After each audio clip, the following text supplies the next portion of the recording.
Welcome back, America, to Sound Retirement Radio, where we bring you concepts, ideas, and strategies designed to help you achieve clarity, confidence, and freedom as you prepare for and transition through retirement.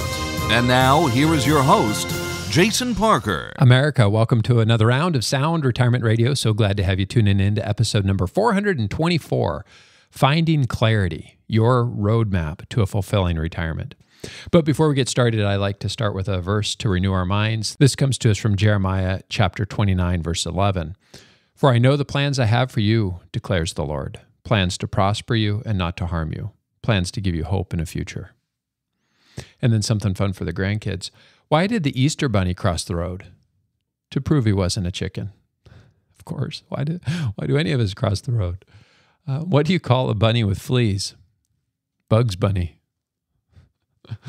Over a decade ago, I was in Maui on a family vacation, and while waiting in line to purchase shaved ice with my wife and kids, I struck up a conversation with a gentleman named Josh who was standing beside me. Surprisingly, we discovered that we both work as financial advisors. Our kids around the same age were energetically playing as we placed our orders for shaved ice. At the time, I was doing a radio show in the Seattle area, and I was also podcasting, and Josh had a radio show in New York. And we had a lot in common. We had a nice conversation that lasted maybe an hour or so, and then we parted ways to never speak again. Then a few weeks ago, I received an invitation to be a guest on the Financial Quarterbacks podcast. When I saw a picture of the host, I thought, could that be the guy that I met on Maui all those years ago? And it was fun to reconnect with Josh all these years later. In today's podcast, we cover a lot of retirement topics. The reason I wanted to share this podcast episode with you is because we talked about finding purpose in this next phase of life. We want all of the people who listen to Sound Retirement Radio to achieve clarity, confidence, and freedom. And we want you to retire to something, not from something. In this podcast, we discuss 7 exercises you can do to help you achieve a greater sense of clarity. The free PDF document that we discuss in this episode will be made available as a link on soundretirementplanning.com. If you're preparing for retirement, be sure to go through the 7 exercises so that you can have a greater sense of clarity as you prepare for retirement.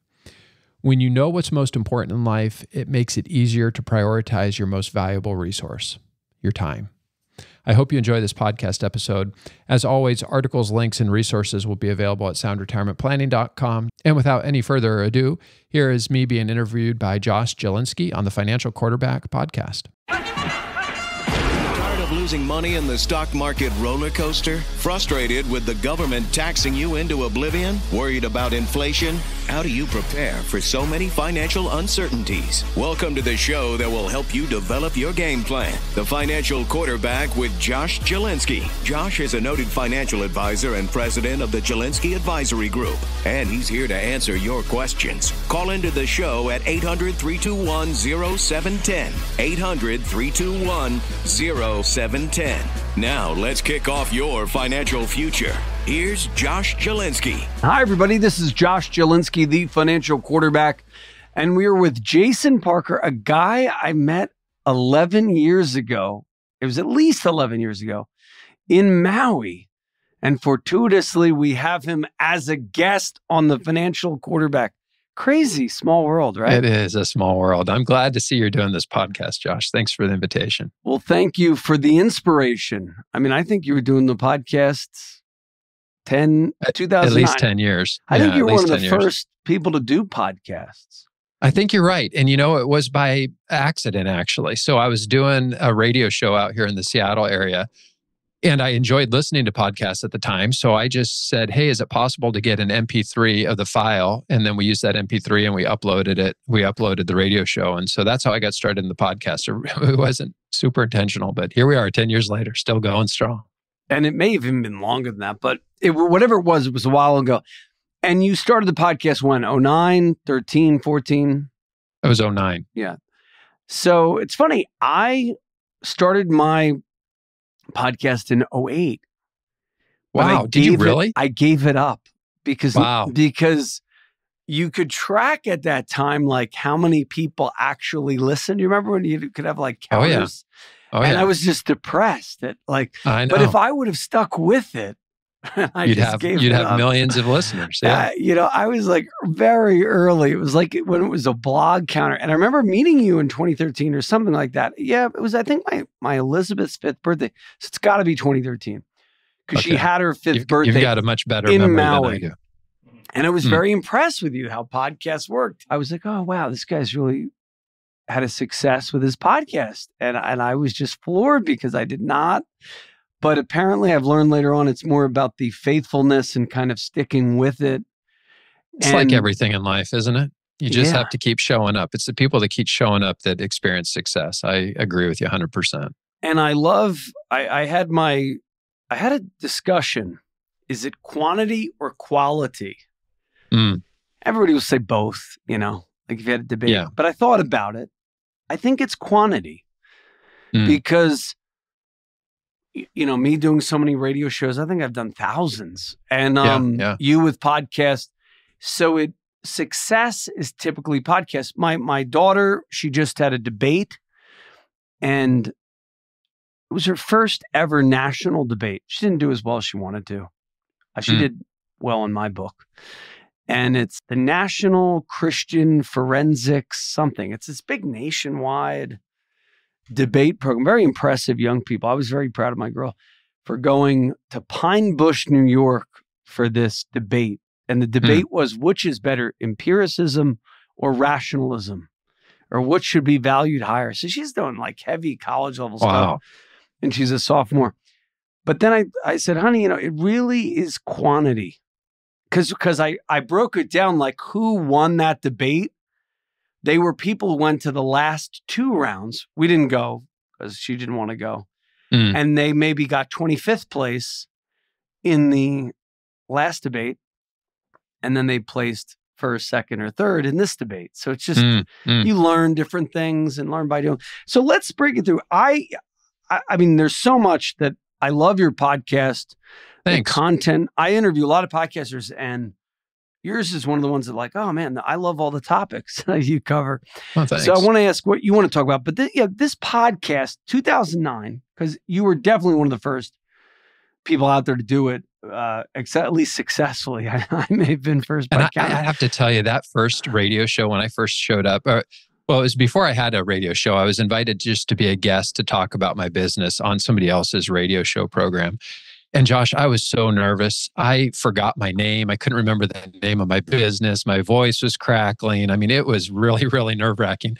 So then to have that opportunity after that horrible experience to have my own radio show and then start doing the podcast, I mean, it's really been a growing experience for me. Really had to move me out of my comfort zone, but I'm pretty comfortable with it now, 10 plus years into it. So, and when did it become so big?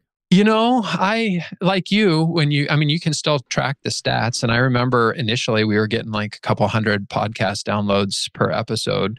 We're at well over 1 million downloads now. And I don't know, I'm not sure exactly when we broke through or, what happened to cause the podcast to take off the way that it has, but it has certainly been successful. But like you were saying, quantity or quality, I mean, I just keep showing up. I just keep doing shows. Now, one of the things that is different is that I really only want to record content if I believe it's going to have a significant impact on people's lives. So I used to try to get on and do radio shows or podcasts all the time, every week, and just talk about whatever was in the headlines. And now we've got so many different projects going. My second book, Retirement Calculator, How Much Money Do I Need to Retire, is out. We've got the software that we've been building now, the retirement budget calculator that's been out there for several years. And the investment advisory firm, there's a team of us here. There's 6 of us right now that work at Parker Financial. So I've got my hands in so many things that it's like, if I'm going to create content these days, if I'm going to create something, I really want it to add value to people's lives. And so we've slowed down on the podcast a little bit. I do try to also add content to the YouTube channel. So what is keeping you busy now in providing content of value? Well, the show that I'm working on right now is one of the things that we have found over the years. A lot of people that have been very successful financially in life have also, one of the reasons they've been successful is because they've been real estate investors. So we will have people come to us later in life and they'll be like, I'm thinking about selling this rental property, but it's producing really good cash flow for us. Is that a good deal or not? So in this podcast that I'm working on right now, it's just breaking down that transaction, looking at real estate investing from a retirement cash flow standpoint. Everything that we do is retirement focused. So that's everything that I've been focused on for the last 20 years has been helping people achieve clarity, confidence, and freedom as they're preparing for and transitioning into and through retirement. One of the things that I've learned is that retirement is all about cash flow. It's all about making sure you have enough income coming in to cover all of your expenses. And not just now, but also into the future. You need to make sure you're accounting for inflation and poor market returns and poor health and everything that can go along with having a good financial plan. But retirement, at the end of the day, it's all about cash flow. It's all about having enough income coming in. And so that's how I spend all of my time. We meet with a lot of people. We serve people all around the country these days. So, when you and I met back in 2009, we were only serving people in our community. And I had a person reach out to me from Chicago. And he said, Jason, I listened to the podcast. I'd really like to be a client of yours. And I said, well, thanks so much, but we only work with people locally.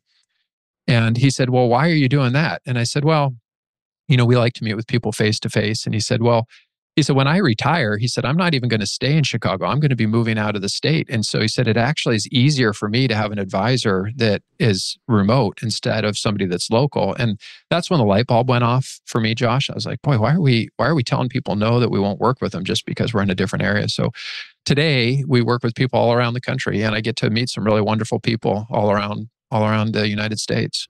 When did that happen for you? Because when we met in 2013, I think you were predominantly Pacific Northwest. Well, I think when it really took off was kind of during COVID. So during COVID, we as a firm said, hey, everybody's home. Let's help as many people as we can. And we did free financial plans for people. And I was working like 12 hours a day. It was actually, in some ways, it was really good because it kept everybody at the firm busy. But I worked me so hard. And I think that's when everybody became comfortable working remotely. That's when they said, hey, I'm comfortable using Zoom or Meet. Google Meet at the time is what it was called. Or we were using Skype at the same time. So we just had a lot of different ways that we could meet with people. And I think COVID made it easy for people to look for help. No, I agree. It was really COVID for us too. We were national for a while, but didn't really, we had a national presence 2015, for a while. We've had clients all, because I wrote a book and a lot of people listened to our podcast, but really they were transplants or people had moved or people had heard about the name. But yeah, 2020 was big on basically having people who are retirement planning get on Zoom. And I think it was really, they got to talk to their grandkids and kids. And that was the real transition. We had a whole department where we still do have people who help get the people on Zoom meetings because we still have clientele who are not as good with that. Well, in this new world that we're entering into, though, with virtual reality and augmented reality and these new goggles that Apple just came out with and Meta has come out with, it's not going to be long before it's not really going to matter where you're at. You're going to put these goggles on and it's going to feel like you're sitting in a room working with people. And that's really exciting. It gives us as advisors a lot of flexibility to really have location independence. It really doesn't matter where we live or where we work. If we can serve people, that's really all people care about. No, that's great. So let's go to this clarity and confidence around retirement cash flow. So somebody comes to you. I thought of a couple today I talked to. They need maybe 40 grand a year, live very modestly, got $1.5 million saved for retirement. But for some reason, they are locked in fear about retirement. How do you get somebody to grasp the cash flow conversation who maybe has enough money? And then we'll talk to people who don't have enough money. So how do you get somebody to be confident about retirement? Fear, forgetting everything is all right, is the way I've heard that described. One of my favorite verses is Matthew. It's the parable of the talents, because the verse says that I was afraid, so I went out and hid what you had because I was afraid of the master. And I'm just reminded that there's real consequences for living a life where you're acting out of fear, because the person that had been given the least amount of gold was also the one that was cast out into the darkness, and there's gnashing of teeth. Matthew 25:21, that's what it is. Anyways, so clarity is all about knowing what's most important in your life. Confidence is knowing that the number's going to work.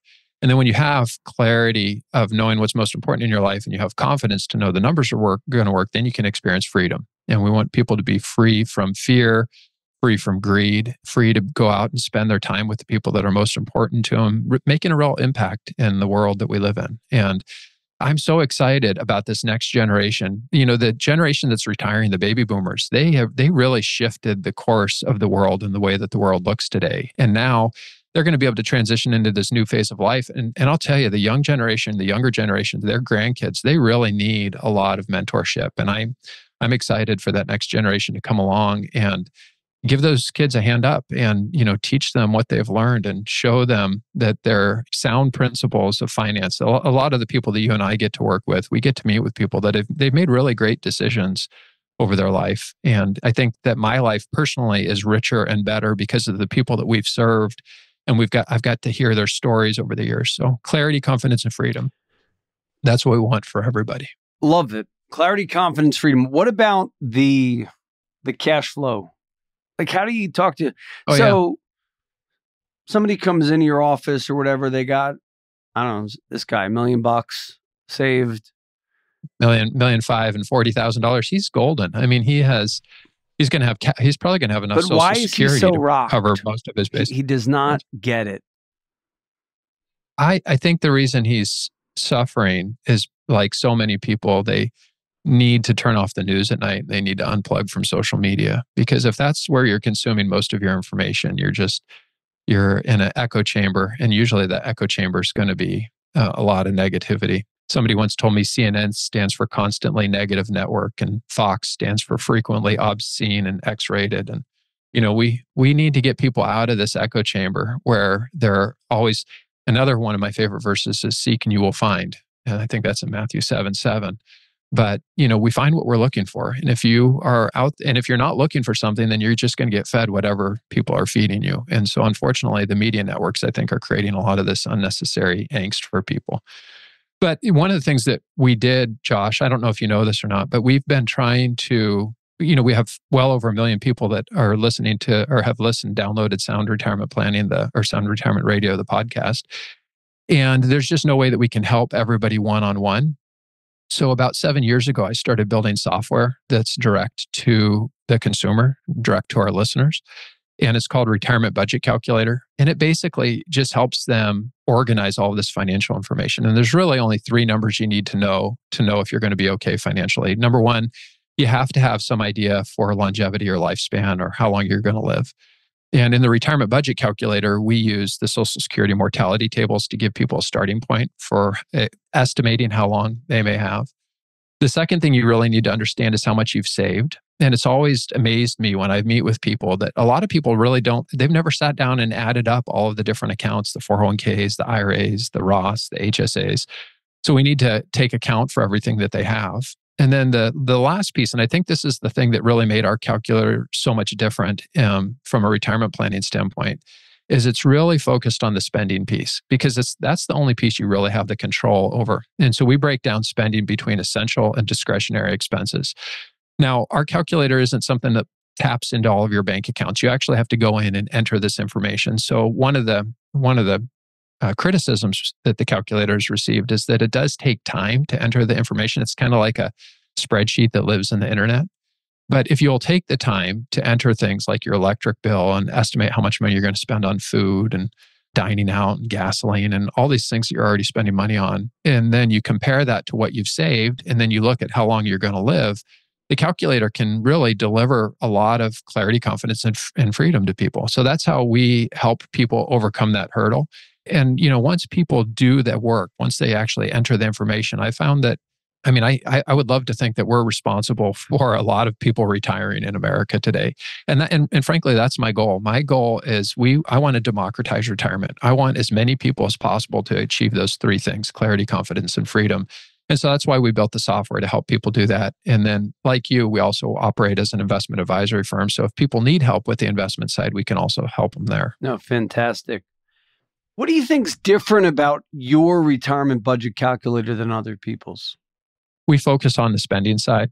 a lot of the financial calculators out there are all based on like the 4% withdrawal rule. They say you've saved $1 million, so you can spend $40,000, which in my mind, that's meaningless because unless you know how much money you spend, $40,000 a year of income doesn't really mean anything to you.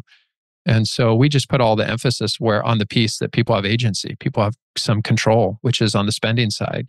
And there's a difference between your essential expenses and your discretionary expenses. So, discretionary expenses are going to be, you want to spoil the grandkids, or you want to take an extra trip for the first 10 years of retirement. I mean, those are going to be your discretionary expenses, where if you had to cut something, you could maybe cut a trip or a vacation if you needed to. Your essential expenses, though, those are the things you can't afford to cut. That's going to be your electric bill and your food bill. And so we just put all the focus on the thing that was most important, which is the spending. That's fantastic. So what influenced you to go to the spending route? Because a lot of financial advisors don't go there. They go heady 4% rule. You've got $1 million and spend $40,000. Well, just nobody was doing it. And that's the piece that, again, I think that's where all the focus should be, because retirement is an exercise in cash flow. It's making sure you've got enough income coming in to cover your expenses.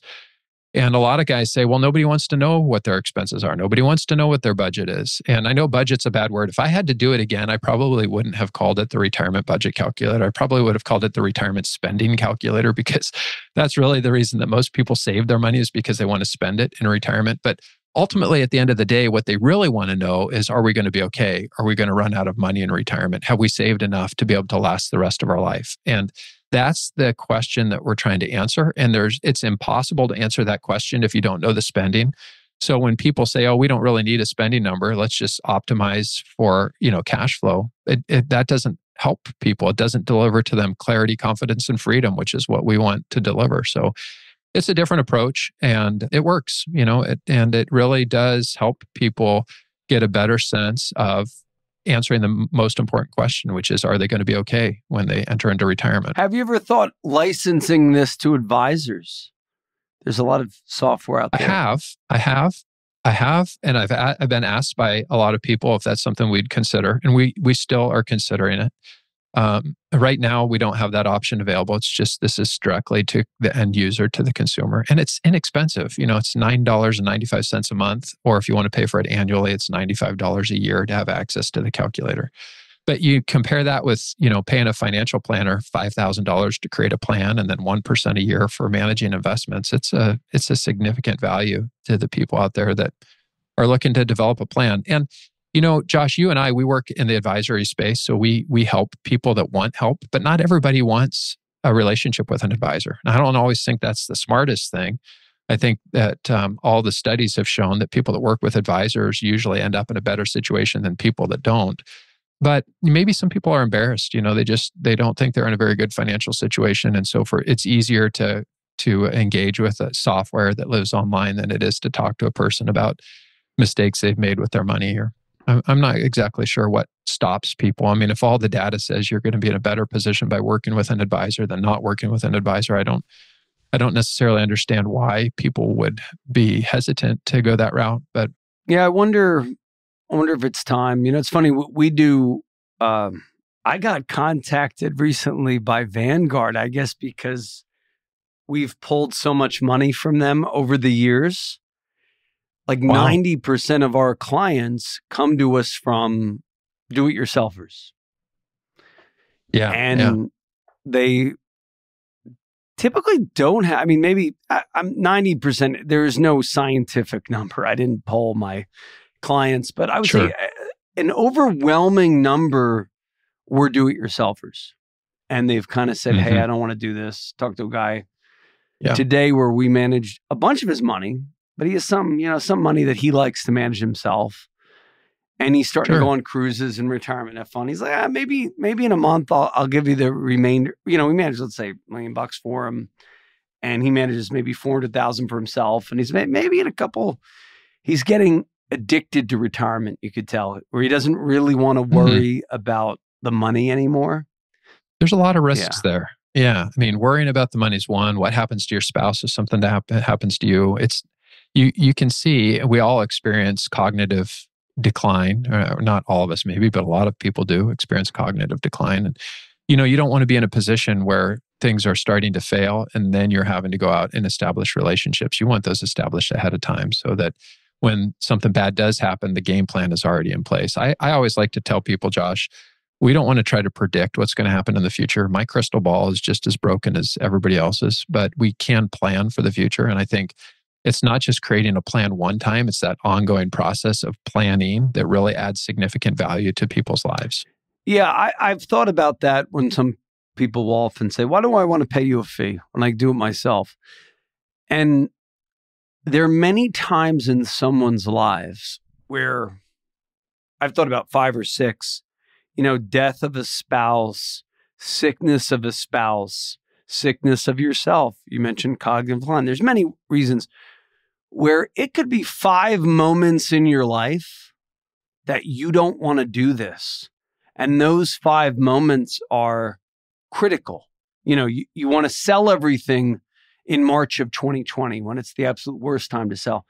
And there are those moments, and it's very hard to quantify. I mean, Vanguard did a whole thing called Vanguard Advisor Alpha that said advisors do benefit the average person. Yeah, by a significant amount. It was like 3%. It was shocking. Yeah, I had Todd Schlanger on the podcast. He works at Vanguard, and we talked about that Vanguard Advisor Alpha study, and that's 3% net. So that's 3% after fees that most people come out ahead. But it's not just Vanguard that says that. Canada did a study that found that people that have worked with advisors end up with like 3 times more wealth than people that don't. BlackRock's done a study. InvestNet's done a study. Morningstar's done a study. They all point to the same thing. It's somewhere between 2 to 3% per year is ahead of where.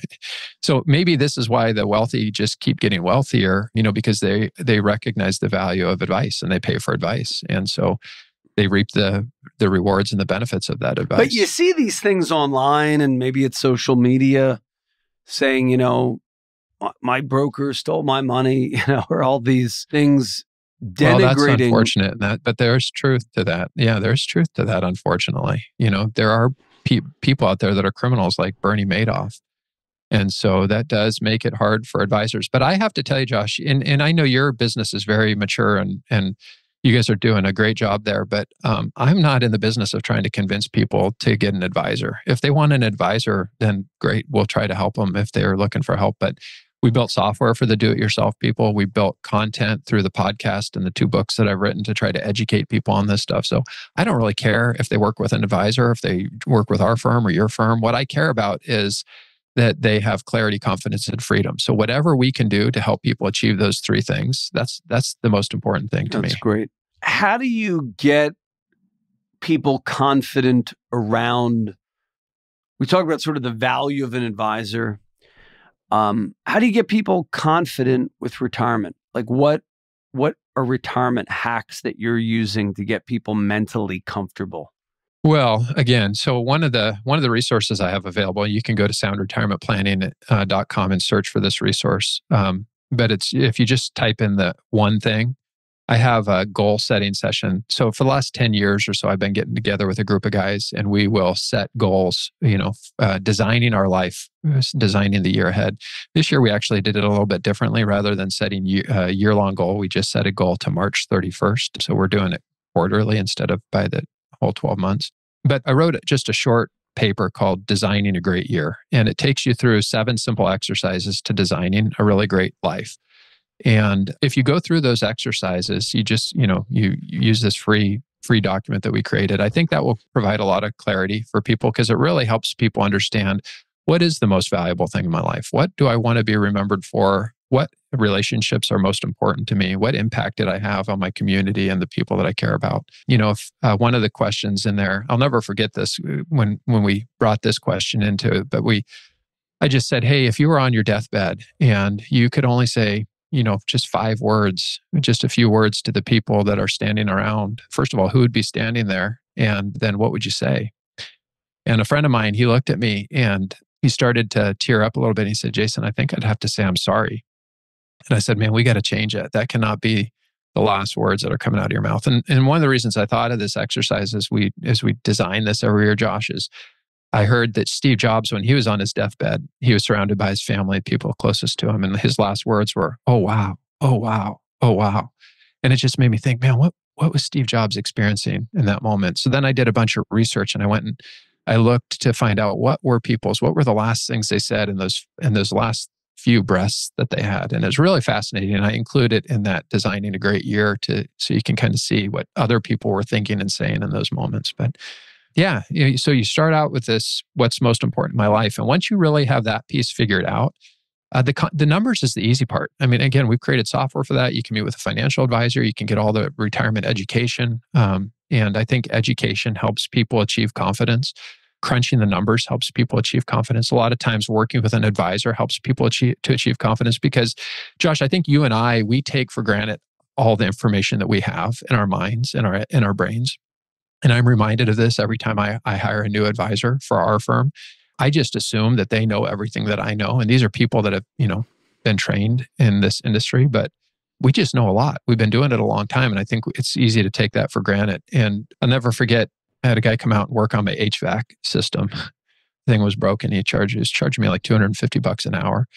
And I asked him what was wrong with the heat pump and the furnace. And he talked to me for about 20 minutes. And he was just like talking to it. So he might have as well been talking to me in Japanese. I just had no idea what the heck he was talking about. I sat there and shook my head. Yes, like I understood the terminology that he was using, but I didn't know what he was talking about. The guy probably has forgotten more about my HVAC unit than I'm ever going to know about my HVAC unit. And I think that's the same with the financial world.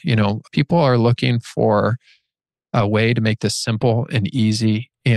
But more important, again, they just want to know that they're going to be okay. And that's what we get to do. We get to walk life with people. I just before I came into this meeting, I got an email from one of my clients. Her husband just died yesterday. And I'm reminded of this incredible responsibility that when you enter into this relationship with people, this husband and wife, and it's like, okay, that husband knew that he was probably not going to outlive his wife, and he expects our firm to step into that role to help be this financial guide for her. I mean, that's an incredible amount of trust. And so, yeah, the work we do is so important. I mean, people's entire life savings, they're trusting to us to help them. And so I take that responsibility very seriously, as I know that you do. It's an incredible honor. But we got to work really hard to make sure that we can deliver on what we say we're going to I love this guy. Jason Parker, Sound Retirement Podcast, million download podcast. The guy started podcasts, if you're just joining us, before podcasts were cool. He was like starting with Joe Rogan, 2009. I wish I had an audience like Joe Rogan. I still remember, I was like, when I started my podcast in 2008, I like threw it away. I was like, because I saw this counter and it just depressed me. It said like something like 54 people listen to my first podcast. And I just figured, I'm on a great radio station. Like, why? It was like back when blogs, so you would put your MP3 on the blog and it would rotate. And it's funny, but well, that's so great. So proud of you and congratulations on the success. I mean, well, I love that we're reconnecting 10 or 13 years, however long it's been since we met there in Maui. This is pretty cool that we're getting to reconnect. I appreciate the opportunity. I don't even know how we met in Maui. I mean, I know the event. I think we were getting shaved ice. There was or something like, I was with my wife and maybe kids, and you were kind of walking. And and my wife and kids were there too. Nice moment, but good, small world. Good memory for sure. I have some other funny memories of that trip to Maui, but wow. So these 7 things, what you say when you die, I want these 7 things, if you could break them down again. I'll send it to you if you have a spot that you can post this for your listeners. I've got my little PDF actually sitting in front of me, so it's just called Designing a Great Year. I think it'd be a good book. Is it a book or an ebook or what is it? No, it's just a PDF document, Designing a Great Year. So, and it just, I very selfishly get together with a group of 10 guys because I do better in community than just go in life alone. I think most of us do better in community. So here's the 7 exercises. I'll give them to you. Exercise 1 is gain collective wisdom. So when we get together as a group of guys, we just go around the room and say, what's the most important thing you learned this year? We don't want to have to keep making the same mistakes over and over again. Exercise 2 is begin with the end in mind. That's a principle that I learned from Stephen Covey in his book, The 7 Habits of Highly Effective People. Exercise 3 is gratitude. So one of the things that somebody taught me once is I've got a journal, one for my wife, one for each of my kids. I've got 2 kids. And so I just try to write down something every day that I love about my wife or that I love about each of my kids. And it helps me focus on the things that I'm grateful for. My daughter and I, she's 16. We were driving somewhere the other day and I reminded her, I said, one word will totally change the direction of your life. And the word is have versus get. So you either have to do things or you get to do things. And if you will replace that one word in the way that you talk to yourself, it really changes your perspective on life. I don't have to do the dishes. I get to do the dishes because I have a family. I've been married to my wife for 27 years. I've got 2 amazing kids. I get to do the dishes. It's a simple different way of thinking about things. But exercise 4 is create a purpose statement. So just again, some simple exercises, some simple questions to ask you to help you design a purpose statement for your life.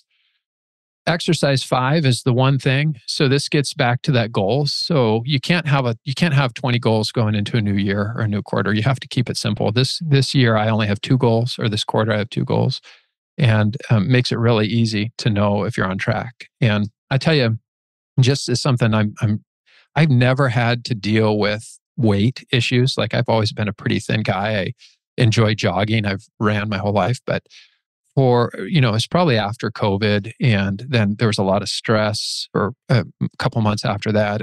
But I gained like 20 pounds, and it was like ridiculous. So one of my goals going into the new year was to consume 1,800 calories a day, no more than 1,800 calories a day, and then also to jog 2 days a week and to work out in the gym 2 days a week. And I've almost lost. My goal is to lose 20 pounds. I'm down 16 pounds at this point. So, but I was thinking about it this morning in terms of finances. If you want to lose weight, you have to consume fewer calories than you burn. And in the financial world, if you spend more than you have income coming in, that's how you become fat financially.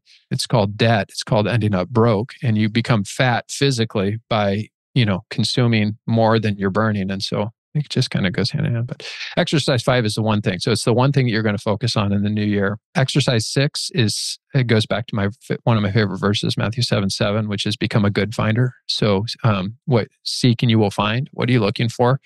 I say this humbly and respectfully, but there was a time in my life when I was an atheist and I didn't believe in God, and I could go out and look in the world and find every reason to not be a believer. And when you're seeking that information, you'll find everything you need to not believe. And so I would just encourage people that if you put on a different set of goggles and you start looking for the reasons to believe, it can be a life-changing experience. And that, if anything, that was the one thing that made the biggest difference in my life. And then exercise number 7 is love, which is who do you love and how do they know it? And so those are the 7 exercises. But I'll send you this PDF document afterwards, Josh, if you want to post it for people to go through the exercises. But it's pretty fantastic. Simple. Yeah, I remember why I liked you now when we met. That was cool. I didn't know it was you. I mean, Parker sounded familiar, Jason Parker and then I'm like, is he from like Seattle area? Or it was crazy. Then when I saw him, like, I had that same thought when I got the invitation from you. I was like, man, this guy looks familiar. I think this is the guy from Maui. And then Maui popped in my head today. Talk about God, because it was like I was fighting for like where I knew you from. Crazy story. And I know your background was in theology. Yeah. I was listening to one of your earlier podcasts. Yeah, that's cool that you ended up in the financial world. And I saw one of the reviews for your podcast was from your friend, was it Devlin? Is that what his name is? Or Pastor Rob or something like that? Yeah. What about the 2 things, your 2 goals for this year? Are you privy to share? Yeah. So the one goal is, so one of the things I liked, we subscribed this year to a different program that we've never used before, but I really enjoyed it. It's called the 12-week year. And the idea is instead of setting goals for an entire 12 months, you just set it so this first quarter ends on March 31st. And one was a health goal. I think of that verse that says, what is it to gain the whole world and lose your soul? And I think, this is ridiculous that to be in a really good position in many ways, but to be losing my health because of lack of discipline. One of my favorite quotes from Jim Rohn says, all men will experience pain, the pain of discipline or the pain of regret. He said, the pain of discipline weighs an ounce and the pain of regret weighs a ton. And I just was really convicted by that. Another quote on discipline was by Abraham Lincoln. He says, discipline is knowing the difference between what you want now versus what you want most. And I was so frustrated. I'm going to turn 50 this year, and I just weigh more than I've ever weighed in my life. And I just couldn't understand how this was happening. I'm a pretty active person, and I was jogging a lot, but I wasn't doing any resistance work. I wasn't doing any weight training, and I really was not being mindful of what I was eating. I was just eating whatever I wanted to. And so my number one goal was health and fitness, which is to eat. So anyways, the way they teach it is a goal is the outcome. It's what do you want? And for me, I wanted to lose this weight. And so I set this goal, and then the tactics are, what are you going to do to get there? And the tactics for me are consuming 1,800 calories a day or less, and exercising in the gym 2 days a week, and running 2 days a week. And I tell you, it's been really effective. I like that app called MyFitnessPal for tracking food and tracking, what I'm consuming. Before I had that, it was really hard to understand how many calories I was actually eating. So that's been a great app. And then I found this really great gym called Agate Fitness here where I live, and they are Agate Pass Fitness, and they do high intensity interval training. And man, it's hard. I dread it. I hate it while I'm doing it, but I feel great afterwards, and I'm really loving the results. So that was one of my number one goals for this quarter. And then my second goal was just consistency with YouTube, creating content for people on YouTube. So one of the things I love about YouTube compared to podcasting is that YouTube will find you your audience. They'll recommend videos to people based on the content that they've already watched. Whereas a podcast doesn't, there's no mechanism for people to find podcasts that way. So I said, I'm going to create more content. I'm going to consistently create one new video a week until March 31st. And so that's my second goal for the. And how do we find you on YouTube? Just retirement budget calculator. Everything. The calculator is where I'm spending a lot of time, energy, money these days. And so, in fact, we've got a new version of the calculator coming out, Josh. I know all the craze right now is artificial intelligence, but this next iteration, we've already built it. Our advisors are testing it, but we do have artificial intelligence built into the next iteration of the calculator. And I'm really excited about the future. I know some people are scared by this future that's coming, but I am really not afraid of it. I'm embracing it. And I'm really excited about the opportunities that it's going to present. And I think we're on this trajectory, on this path. For getting back to that comment you made about the guy that's fearful, I just am reminded that as many things are going bad in the world today, and there's a lot of bad stuff going on in the world is increasingly full of abundance. It's getting better and better all the time from my perspective. But I think a lot of it depends on, again, seek and you will find. What are you looking for? Are you looking for all the problems, or are you looking for the ways it's getting better? And I do not see artificial intelligence as something that's going to be, there will always be negatives associated with some of these things, but I think in the whole, it's going to be very positive for humankind. And I'm really excited about the breakthroughs that we're going to see in science and medicine and technology and retirement planning. It's very exciting. Fantastic. So let's get back to this guy, just because you're very optimistic. We got confidence. What do you like tactically? We haven't really talked about products and how you would design a retirement. Do you have any things you like to do, like volatility buffers? How do you, like one thing I came up with in my book that really helps? We get a ton of people. Maybe it's because we're on talk radio. This person's president. What do I do? I'm worried about the market. I'm worried. What if this person doesn't win? What if Biden doesn't win? What if Trump doesn't win? Whatever it is. Insert worry. Should I have all my money in gold? Yeah. Should I have all my money in Bitcoin? Should I have? People are just almost living by fear or greed, now, and maybe it's because we've had so many people listen on the radio over the years where they're just hearing current events and news. So they get so twisted with the news cycle. Tactically, what are you doing? And what I mean by what are you doing, like one thing I found was a volatility buffer. If somebody has 1 to 3 years of their expenses in the bank, in cash, in treasuries, they can generally do fine in any environment because it usually takes 3 years to recover from a bad, stock market year or something like that. Yeah. What tactical things are you doing and helping clients with to kind of get over the fears?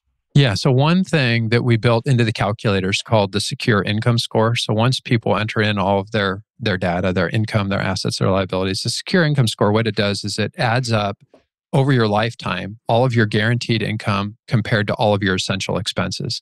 And if you have a secure, we put the benchmark on the secure income score of 80%. So saying if you have 80% of your essential expenses covered by guaranteed income, well, you should have a really high level of confidence heading into retirement. So that's one thing that we do tactically. The other thing that I'm a big fan of is diversifying your money across time segments based on when you're going to need the money. Some people call it buckets. And, there's some people that say that it's a less effective, less efficient way to create a retirement portfolio. But I totally disagree with that. We actually, one of the people that use our calculator, we have a community group set up where other people that are using the calculator can communicate with one another and kind of share best ideas. But one of our guys, he's a brilliant physicist, and he created a calculator to back test a bucket strategy. And I actually have a video for this on the YouTube channel where we use, we have a short-term bucket, a cash bucket, kind of like you're talking about, 3 years of cash. And then we have our second bucket, which is for years 4 through 6. So the idea is that time is the cure to the volatility of the stock market. The more time you have, the more risk you can afford to take. So we just want to help people diversify their money, not just across asset classes, sectors, and across the entire globe, but also by time, based on when they're going to need that money. Like you say, what we're really trying to do is avoid a bad timing sequence of returns right when the market tanks. And one way that you can do that is to create that cash buffer like you're talking about. Not only do I believe it, but we tested it using the software that one of our members created so that we could show people visually. And the video that you look for, if you go to the YouTube channel, I can't remember the title of it, something about buckets. And there's yellow lettering on there, but I just show you on the YouTube channel. But we show you not just the testing that we did, but how you can use this tool to test these strategies for yourself. I mean, ultimately, you need to feel a strong sense of confidence that this is going to work. So I show you how we did the analysis, but then I also show you how you can use these tools to help you do the analysis. But I do think that's a wise way. Retirement's different in the sense that we're no longer trying to accumulate money. We're trying to figure out how to distribute it back to you in a way where we're dealing with the risks. And one of the biggest risks to retirement is a poor sequence of returns. So you retire and the market tanks right at the same time. How do you deal with that? And there's different philosophies, different ideas for how you do it. One is having a really strong secure income score that looks at your guaranteed income versus your essential expenses. And the second one is diversifying your money across time segments. Now, I will tell you, there are some people that don't need that risk mitigation technique. They've oversaved for retirement. They're never going to use all of the money that they've saved. And so for people like that tool's not, that type of strategy is not necessary. But for the people that it is necessary, I believe that's a very effective way to give people the confidence that they're looking for when it comes to the sequence of return. I would argue it's still necessary. I've had people I met with over the year, $100 million couple going through a divorce, and then all of a sudden the philanthropy goals change, the trust goal, and they ask the same questions a couple with 500,000 ask, in a different way. I think of client right now, we're 7 million, and they're worried. Worry is not but then sometimes people with $300,000 and on a fixed income are very happy because they live on less. So it really depends on that spending number like you talked about. It reminds me, I didn't say this on the spending money number. Back in the day, I think there is a genius in putting your numbers in. And whatever you develop as you develop iterations, I had a mentor who he built his own software, similar to yours, but a little different. Yeah. And when e-money came out, that was like a big affront to them. And he said, that's a balance sheet it's not helping you. No offense to it. It's a good program. It's not really helping the behavior of the client.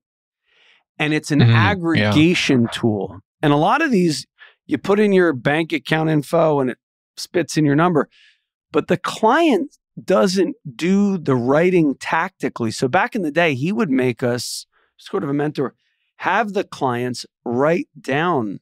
And I still do this, when somebody's really worried. Just write down their expenses. And we have a retirement planning worksheet. What is it called? I've used it so many. It's like cash flow analysis worksheet.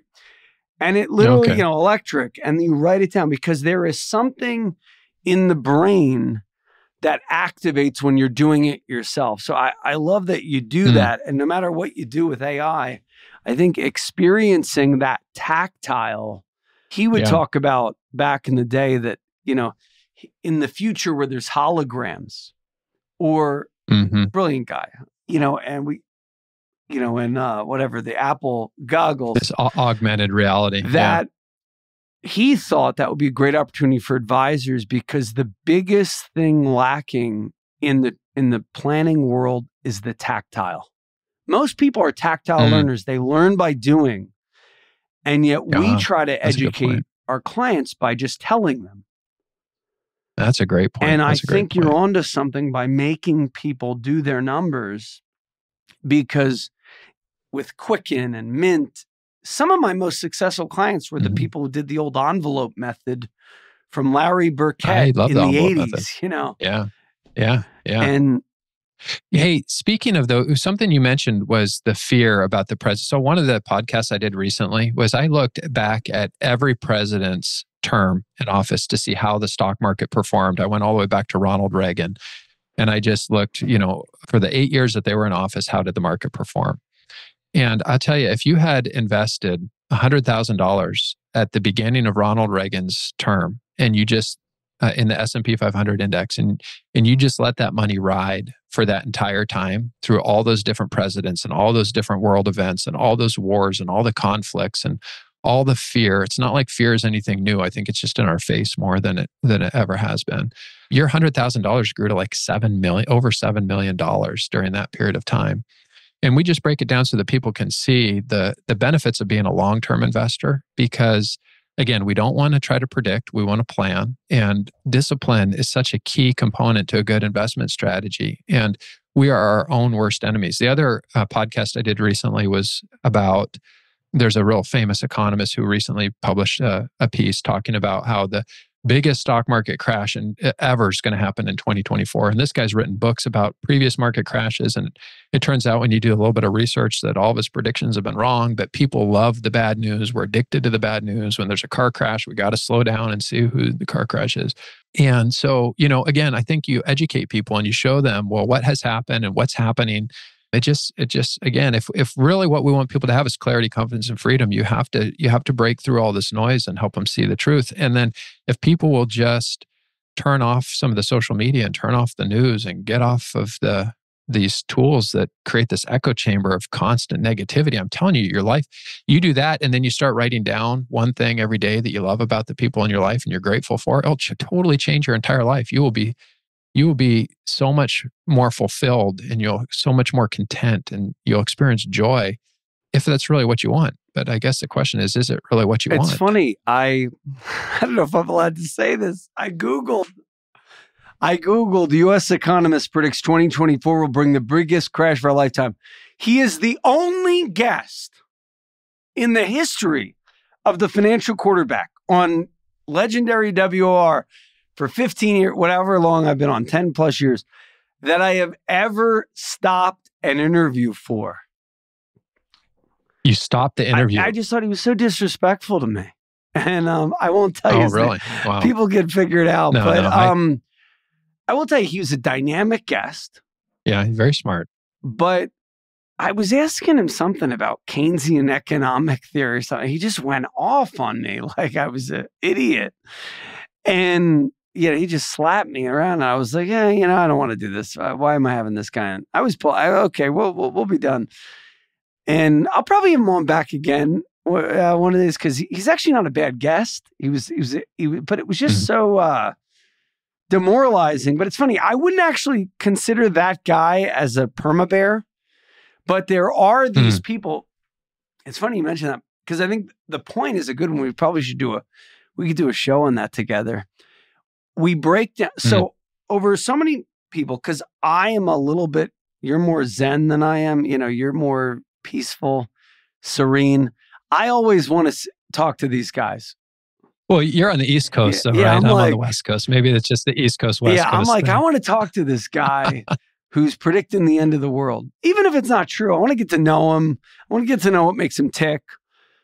And I've had pretty much 100 people on over the last 10 to 15 years who've predicted, the end or some iteration of that. You're a Christian. Remember the Shemitah guy? Was he the one buying all the billboards with the specific date that he thought the world was going to come to? No, that's the other guy, Harold Camping. No, this is Shemitah. His name is Jonathan Cahn. Big best-selling author. I've wanted him on for years on the show because he writes and he speaks so eloquently. By the way, he's a great preacher on the Jewish roots of Christianity. Just great on that stuff, but I don't like him on like the end of the world or current events or the economy because it's always doom. And, he wrote a book that 2015 was going to be the greatest crash of our lifetime. Remember this? And Jim and people would be running into the office, sell everything. This is the year of Shemitah. And there is truth, by the way, if, about every 7 years, it does seem that there's a cleansing effect on the markets. 2015, I would say every 7 years tends to be like a period of cleansing or correction. I mean, if you look 08, 15, 22, but 2015, like they really said, oh, this is going to be the next 08. And he never retracted. I wanted to have him on just to talk through, have a humility as a biblical interpreter in predicting the end because these people, I mean, I had people call him out. Remember this, Jim? I mean, they were probably more scared of Shemitah than of 2020 COVID. Yeah. So what do you do? The question is, what do you do when you have this information or you have this fear? Well, you create a plan. And when it comes to your investments, you're broadly diversified across asset classes, sectors across the entire globe. You keep your fees as low as possible. We like to use low-cost ETFs or index funds to create that low-cost asset allocation. You use the science of investing to tilt your portfolios towards drivers of higher expected returns. So tilt the portfolios towards value, tilt them towards small cap, tilt them towards companies that are profitable, tilt away from characteristics of certain companies that have proven to not be good drivers of higher expected returns. You can rebalance the portfolio. I'll never forget this in March of 2020 when the market was tanking. Our clients pay us. One of the things they pay us to do is rebalance the portfolio when they drift too far out of their parameters. So in 2020, in the middle of March 2020, at a time when the market's up and down 10% in a day, and we're rebalancing portfolios. And at the time, what that meant was we were having to sell treasuries, sell our bonds, and buy more stocks. And that was not a good feeling. But that's what the clients signed. That's what they said they wanted us to do. And that's what we did. And by the end of March of 2020, or by April 2020, obviously that looked brilliant because we were selling high. We were selling the bonds when they had done well, and we were buying low. We were buying all the stocks when they were cheap. And that's what rebalancing forces you to do, is to buy low and sell high. And so that's what you do when you have, and then you want to diversify your money across time segments. The last thing you want to be doing is pulling money out of an account that's falling in value. It's like being stabbed and going to donate blood at the same time. You've got a bad situation and you're making it worse. And so when you create that cash bucket that you were talking about, it's a great analogy. It's a great one. Yeah. So if you create this time segmentation of your money so that you know that you're pulling from funds that are less volatile, what it's going to do is help you buy time in the market. And it's not timing the market that's going to make you a successful investor. It's time in the market that's going to make you a successful investor. And that's the information that we're always trying to point people to, or what are the levers you can pull? What are the levers you should pull? And what are the things you shouldn't, and trying to play this game of getting in and out of the market is like a guarantee that you're going to end up doing a lot worse than you could have otherwise. I mean, all of the data shows that people that play that game in and out, in and out, in and out, they just end up with less money at the end. And I think one of the jobs as a good advisor is to help people be disciplined and help them use their plan to make decisions and not let their emotions to make those decisions. So are you a DFA guy, a French Fama theory guy? That's what it sounds like. In part. So we like Vanguard because Vanguard has very low expense ratios. So we do use a lot of Vanguard funds, but I also like dimensional funds.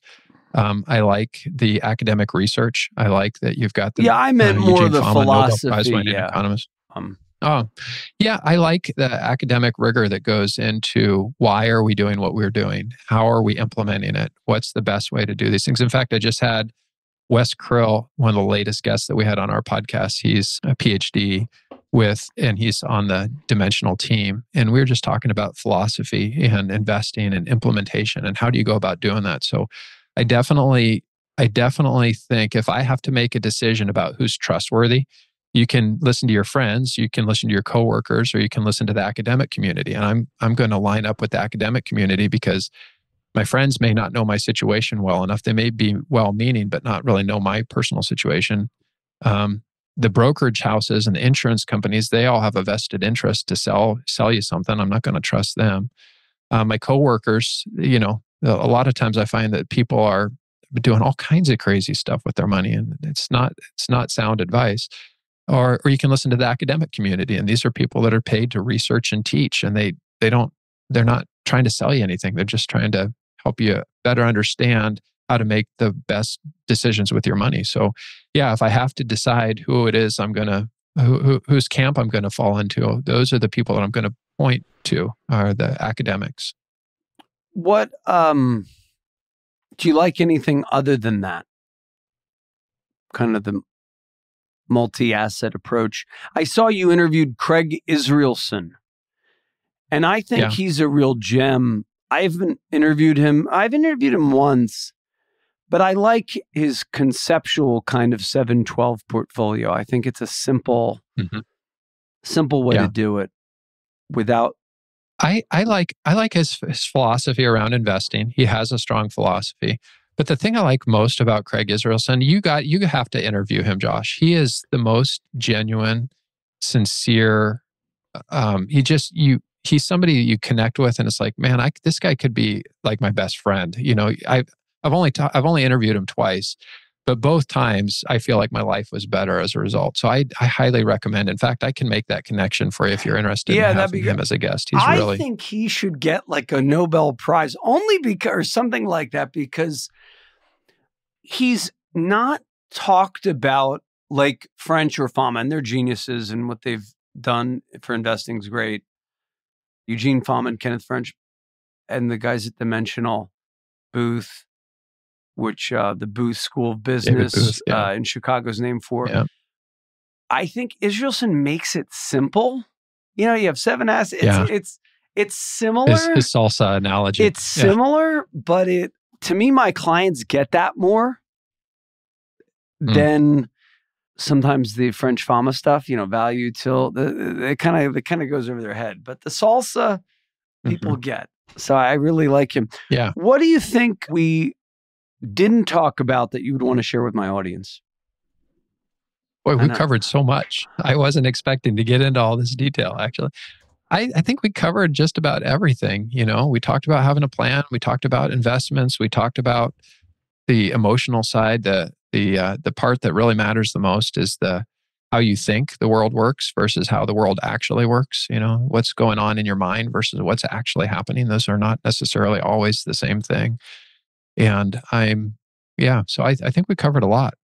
I appreciate this opportunity. I hope it helps people. Well, I thank you so much. It helped me. I really like the 7 ways to design your year. Designing a great year.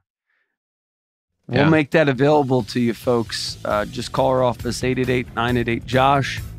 And head over to Sound Retirement Planning, the YouTube channel. Hit the subscribe button.